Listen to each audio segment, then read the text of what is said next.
way of Joe Biden of thumping our chest and pretending that the President of the United States' words mattered more than the President of the United States' actions. What makes America a good country is America engaging in diplomacy. That's what President Trump is doing. What kind of diplomacy, JD, you are speaking about? What do you mean? I'm talking about the kind of diplomacy that's going to end the destruction of your country. Yes, but if you Mr. President, with respect, I think it's disrespectful for you to come into the Oval Office and try to litigate this in front of the American media. Right now, you guys are going around and forcing conscripts to the front lines because you have manpower problems. You should be thanking the President for trying to bring an end to this conflict. Have you ever been to Ukraine that you say what problems we have? I have been to. Come once. I've actually watched and seen the stories, and I know what happens is you bring them on a propaganda tour, Mr. President. Do you disagree that you've had problems bringing people into your military? And do you think that it's respectful to come to the Oval Office of the United States of America and attack the administration that is trying to prevent the destruction of your country? A lot of questions. Let's start from the beginning. Sure. First of all, during the war, everybody has problems, even you, but you have nice ocean and don't feel now, but you will feel it in the future. God bless. You don't know that. God bless. God bless. You will not have a war. Don't tell us what we're going to feel. We're trying to solve a problem. Don't tell us what we're going to feel. I'm not telling you. Because you're in no position to dictate that. That's exactly what you're doing. You're in no position to dictate what we're going to feel. We're going to feel very good. You will feel influence. We're going to feel very good and very strong. You will feel influence. You're right now not in a very good position. You've allowed yourself to be in a very bad position, and he happens to be right about it. From the very beginning of the war. You're not in a good position. You don't have the cards right now. With us, you start having cards. I'm not playing cards. Right now, you don't. You're playing cards.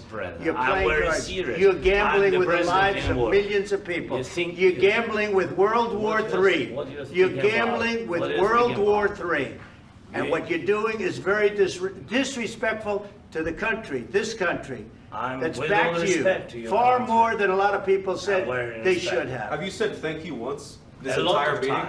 No, in this entire meeting, have you said thank you? You went to Pennsylvania and campaigned for the opposition in October. Offer some words of appreciation for the United States of America and the president who's trying to save your country. Please, you think that if you will speak very loudly about the war, He's not speaking loudly. He's not speaking loudly. Your country is in big trouble. Can I answer? Wait a minute. No. You've done a lot of talking. Your country is in big trouble. I know. You're not winning. You're not winning this.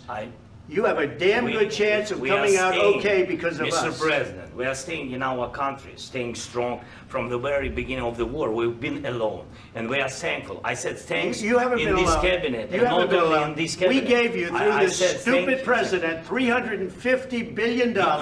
We gave you military equipment, and you men are brave, but they had to use our military. If you didn't have our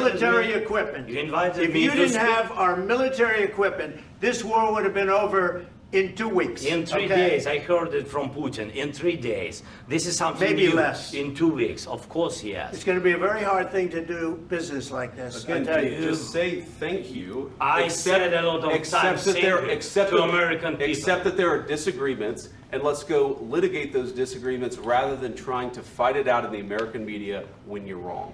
We know that you're wrong. But you see, I think it's good for the American people to see what's going on. The problem is, I've empowered you to be a tough guy. And I don't think you'd be a tough guy without the United States. And your people are very brave. But you're either going to make a deal or we're out. And if we're out, you'll fight it out. I don't think it's going to be pretty, but you'll fight it out. But you don't have the cards. But once we sign that deal, you're in a much better position. But you're not acting at all thankful. And that's not a nice thing. I'll be honest, that's not a nice thing.